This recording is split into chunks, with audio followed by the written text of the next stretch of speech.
I don't enjoy hurting people. The only thing I want is to be the best in the world. From the producer of Fahrenheit 9/11 and the director of Generation Iron comes an exploration of the most controversial sport in the world. We're all compelled to do it. It's gonna keep getting bigger. The Hurt Business. In select movie theaters September 29th only. Tickets available at fathomevents.com.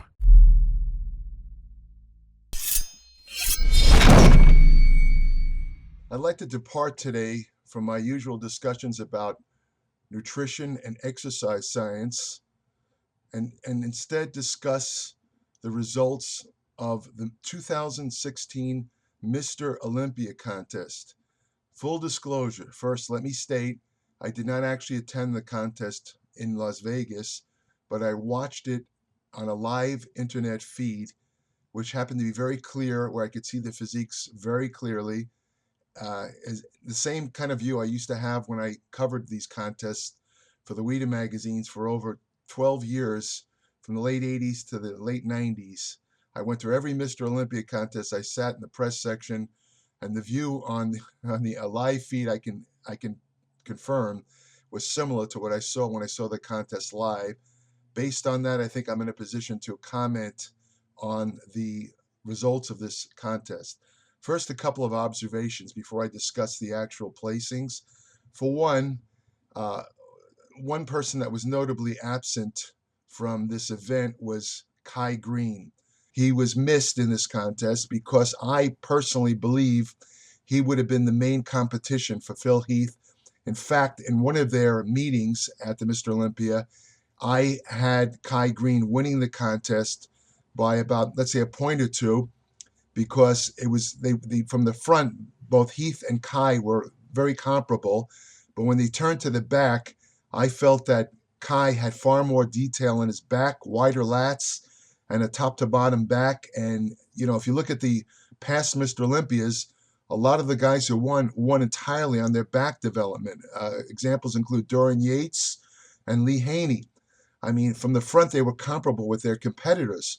But when they turned to the back, their back development was so superior that they wound up winning the contest. On that basis, I could see that Greene could have beaten Heath that year.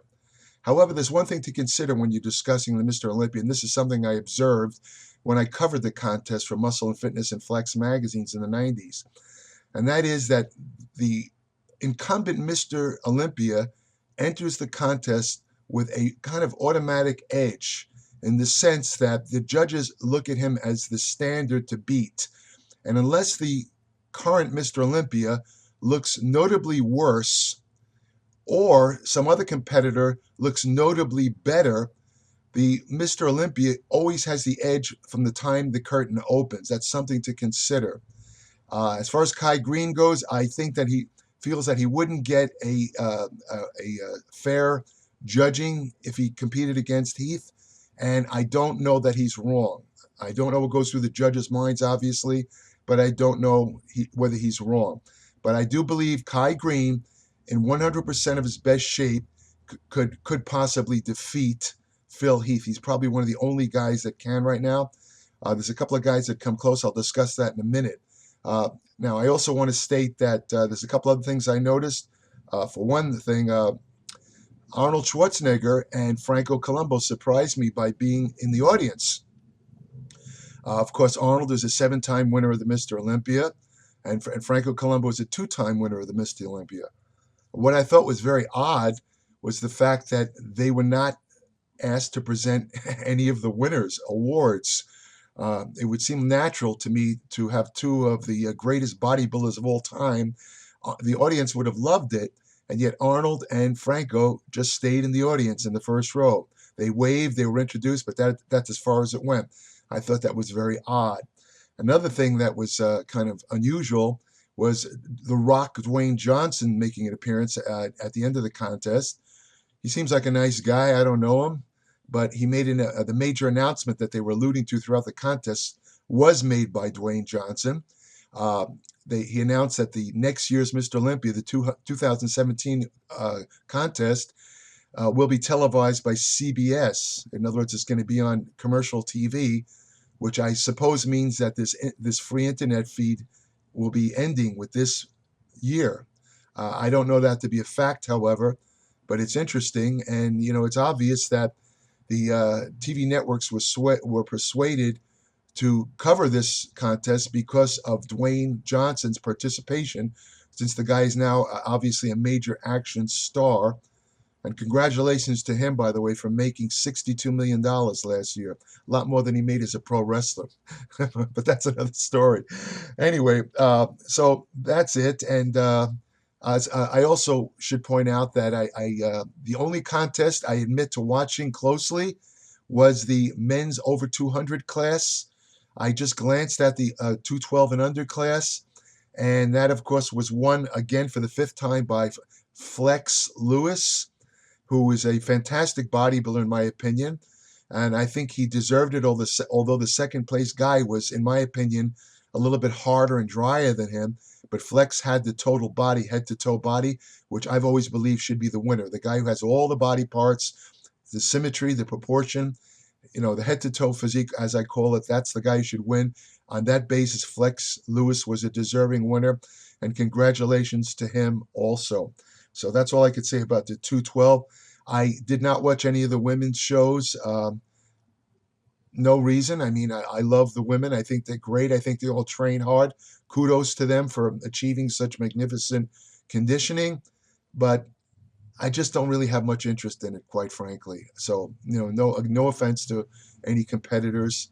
One thing I did want to watch, but I didn't see, was the new division, the so-called classic bodybuilding division, which supposedly harkens back to the physiques of the 70s, Arnold, Frank Zane days, where the guys had, smaller but tighter and more cut physiques.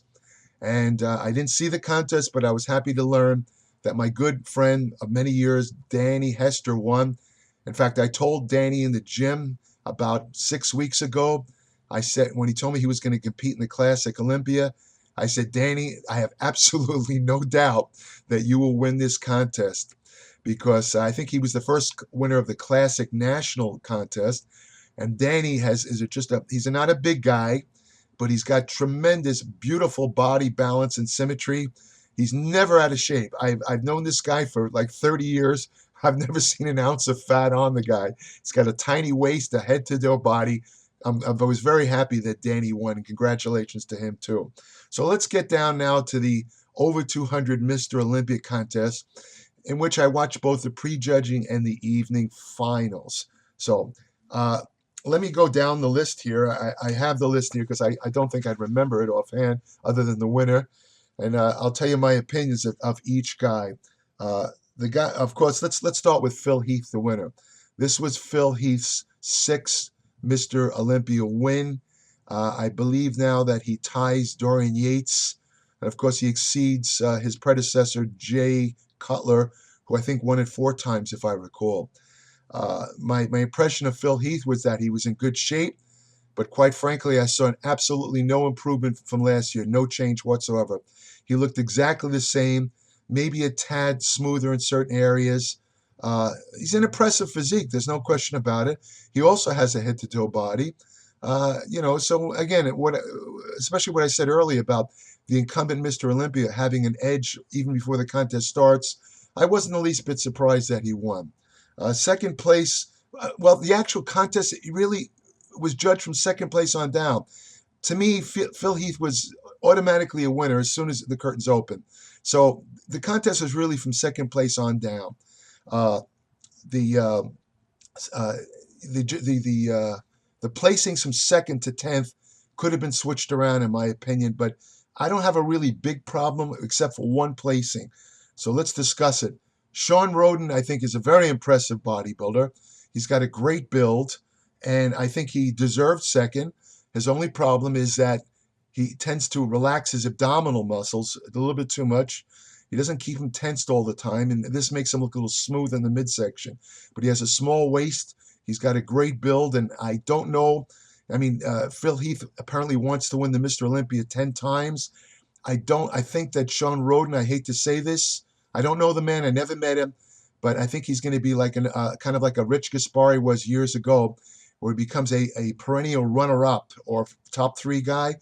As long as Heath remains in the contest, and especially if Greene returns, I don't see Shawn Rhoden ever winning. I'm sorry to say this, but this is the way I feel, judging on what I could see.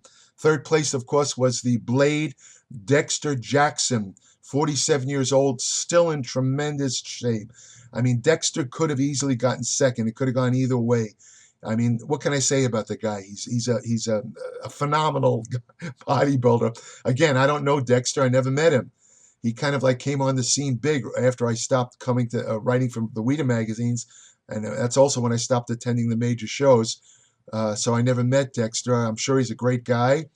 He has a great physique, and he seemed very disappointed at third place. I think he either expected to win or at least get second again, like he did last year.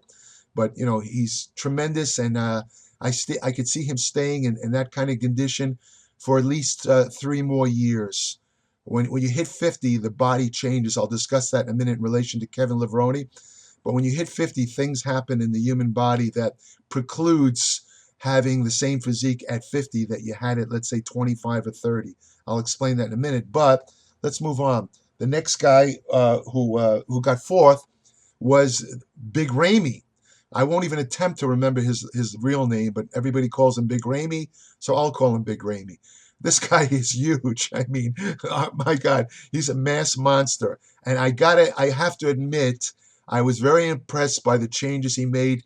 In fact, I'd call him probably the second most improved guy in the entire contest. And here's why I say that.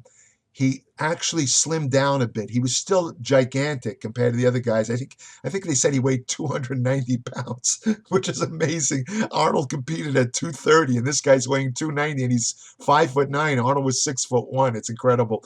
But anyway, Ramy's arms looked a little smaller. But the thing that he did that was really smart, in my opinion, was that he reduced his thigh size. Because in his past appearances, his thighs were so humongously big that it made his calves look like sticks. He looked like he had lollipop legs. And I kept looking at the guy saying, my God, this man needs to stop training his thighs. I mean, they're just totally overpowering his calves. But somebody must have told him the same thing, because apparently he kind of reduced or did something with his training. His thighs came down. Now his calf-thigh proportion is much better. He needs a little bit more hardness. But again, I applaud Ramy. I was very impressed by his improvement, definite improvement, and he was, he definitely deserved fourth place. I mean, I can't take it away from him. The guy who was fifth is probably the guy who impressed me most of all in the entire contest. This is a guy from the Netherlands, doesn't seem too tall. I don't know his height exactly. His name is William Bonac. And as soon as I saw him pose at the prejudging. It reminded me, it was reminiscent of my good friend Robbie Robinson at his peak years. He had that full back, his lats went all the way down into his waist, and he had detail all over his back. He was thick, he had a rib box, he was cut to ribbons. The guy was tremendous. And, I vaguely remember watching him last year. This guy also gets my vote, along with Big Ramy, as the most improved guy since last year. Tremendous. In fact, I would have had William Bonac. I would have actually placed him second. I think he was that good. I think he was a little, he had his combination of symmetry, size, and hardness. I think I would have had him second to Phil Heath, in my opinion. That was probably the only judging result that I disagree with. But he did get fifth place. Sixth place was Rolly Winkler. Rolly has a tremendous upper body. His lats are a little on the high side, but his arms are probably the biggest arms in the entire contest. Huge, gigantic arms. The problem with him, again, is his lack of symmetry. I don't feel his calves were up to par, and he was lacking a little on the hamstrings. If he can get his legs up to match that upper body, this guy could definitely be a top 3. His upper body thickness, he was actually bigger than Big Ramy, which I think shocked a lot of people. I mean, the guy is tremendous muscle mass.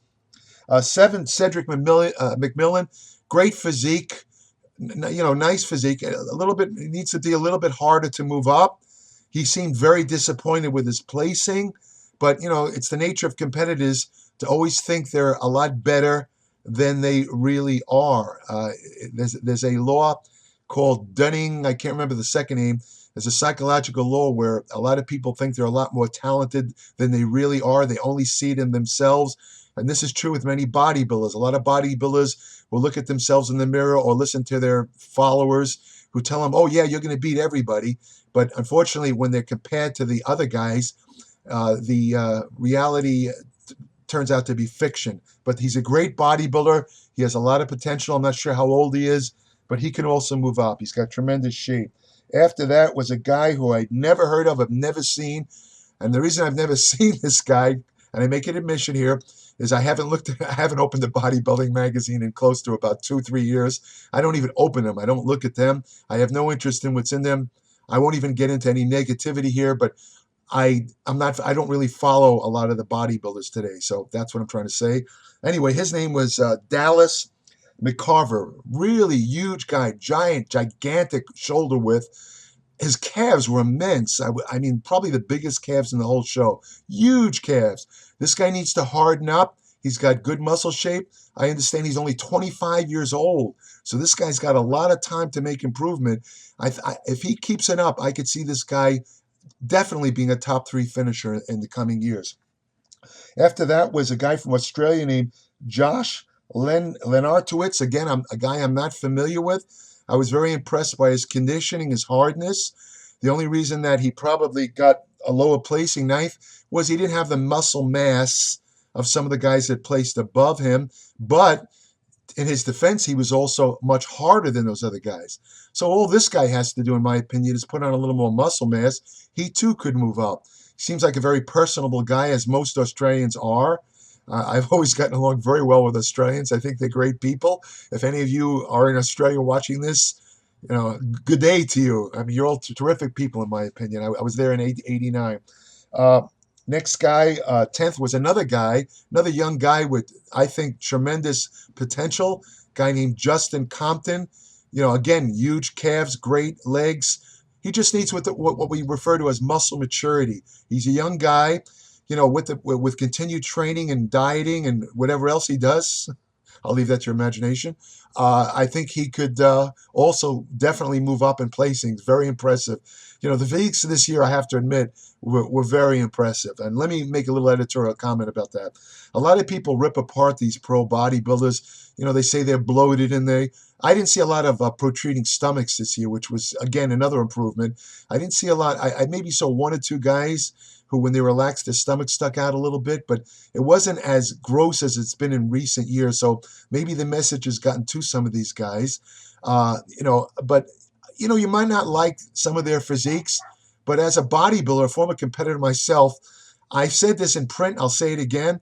I'm absolutely amazed by the amount of muscle mass these guys have, and they're combined with their muscle shape. So as athletes, as elite bodybuilders, I say more kudos to them. It might not be everybody's cup of tea to want to look like them, but that's why we have other divisions like the classic physique and the men's physique, which are more toned down physiques, which appeal to, let's say, a larger percentage of people. But if you want to go for the freak status, and I use that freak in a positive sense, you look at the elite professional bodybuilders that make up the Mr. Olympia lineup. They're all great, and kudos to them. They put in a lot of work. I wish them well, and I hope they stay healthy too. Another thing I'd like to comment on is the appearance. Of course, the highlight of the show was the appearance of the great competitor Kevin Levrone, a guy who I did know, who I've written a number of articles on years ago when I was writing for the magazines. He's a terrific guy, great guy. I had a little bit of misgivings when I heard he was making a comeback, especially because he was 52 years old. And this is what I was alluding to earlier. The body does change, and it starts at about age 50. There's many reasons for it. The medical term is called sarcopenia, and that literally means loss of muscle. It happens to a certain extent in every man, although it greatly accelerates at 50 years old in men who don't exercise at all. It really is a downhill trend if you don't lift weights or exercise after age 50 if you're a male. But there's other reasons for the way Kevin looked, in the sense that his upper body was I'd say about 75% of the way he looked years ago. His upper body, his shoulders, arms looked pretty good. His back didn't have the detail or width that he had years ago, but it was passable. Not Mr. Olympia caliber, but it was passable. The notable flaw in Kevin's physique, in my opinion, was his lower body. His legs his thighs were considerably off. They lacked detail, they lacked mass, and his calves were just completely atrophied. And I attribute this to it gets complicated. I write about it. I'm going to write about it in my Applied Metabolics newsletter. It has to do with a kind of a deficiency of motor neuron stimulation. These are the nerves that stimulate muscle, and they're always firing to a certain extent. As you get older, the connection between brain and muscle, as far as neural connections, tends to diminish. And the fibers that have the largest neural connection, the muscle fibers, are the fast twitch fibers. Unfortunately, these are the fibers most affected by the lack of sufficient motor neuron stimulation with age. And it shows up first in the peripheral muscle areas. And I'm talking about the calves, thighs, and forearms. Your body sacrifices muscle in this area first to preserve what it considers the most vital muscle, which is in the internal organs like your heart, with stuff that you basically can't live without. It's willing to like burn off a little muscle in the legs and forearms, and you know, it goes from the forearms to the upper arms, then towards the torso. Anorexic women who starve themselves lose muscle first in the legs, then the arms, and then when it moves into the torso, they die. That's usually lethal. So your body does everything it can to preserve it. This is what I think the problem with Kevin Levrone was. But that being said, let me add that what he achieved to me was a victory in itself. The man was 52 years old. He hasn't competed in 13 years. You could see by look at photos of him, he was completely out of shape for a number of years. To attain that level of conditioning confirms what I talked about in a recent video in relation to muscle memory, meaning that the muscle that he built was more, let's say the spirit of the muscle that he built in the past was still dormant in his body. All it needed to be was activated by exercise, nutrition, and whatever else he did. But because of the motor neuron problem, some of the muscles responded better than others. But I think the man looked absolutely terrific for 52. I think he's an inspiration, like guys like other guys like my friends Bill Grant and Robbie Robinson. Robbie at 70 years old looks phenomenal.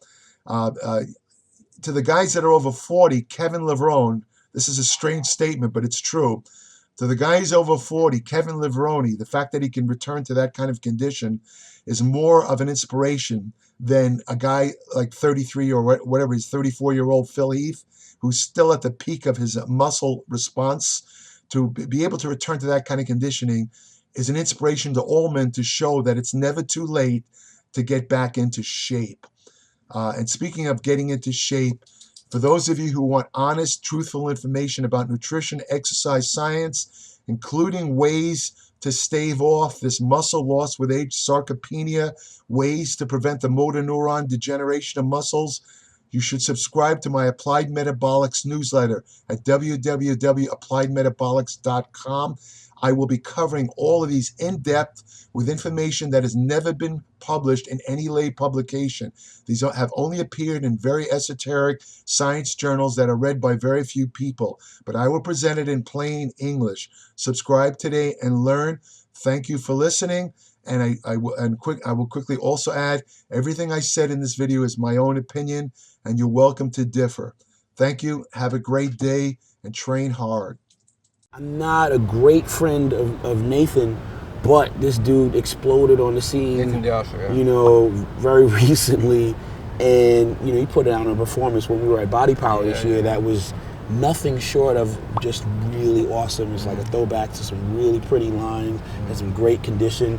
It would be really, really nice to see what he does his first time out at the Olympia.